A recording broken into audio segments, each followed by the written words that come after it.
No Concello de Vilanova poderían dicir este venres aquilo de que tras a tormenta sempre chega a calma. O auditorio de O Esteiro será unha realidade para os cidadáns da vila previsiblemente a finais de ano, tal e como manifestaba esta mañá o alcalde do municipio. Pues podemos dar una buena noticia a los vecinos de Vilanova de Arousa, que es que las obras del auditorio municipal, de la escuela de música, se han retomado.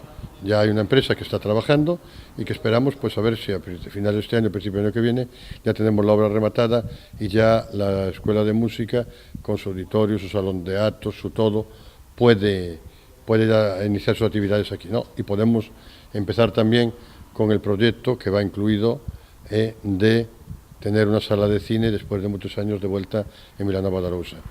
Unha sala de cine constitúe unha das principais motivacións para o alcalde vilanovés que espera que os cativos da vila acudan ás novas instalacións no seu tempo de lecer.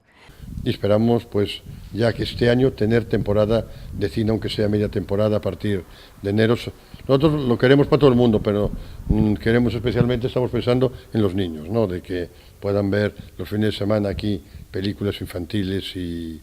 As obras comezaron a principios desta semana e tal e como afirmou Durán, avanzan a bo ritmo. Se está trabajando a buen ritmo y el plazo de ejecución, repito, creo que es finales de año, enero. Os traballos en O Esteiro comezaron pouco antes das municipais do 2015 con un acordo entre Deputación e Concello de Vilanova. En novembro dese mismo ano, o organismo provincial paralizaba a obra debido á presenza dunha liña de media tensión que non fora contemplada no proxecto inicial. Finalmente, ambas administracións acordaron que fora o propio Concello o que se fixera cargo da adxudicación e supervisión da obra, mentres que a Deputación aportaría os cartos necesarios para rematala, como así está sendo.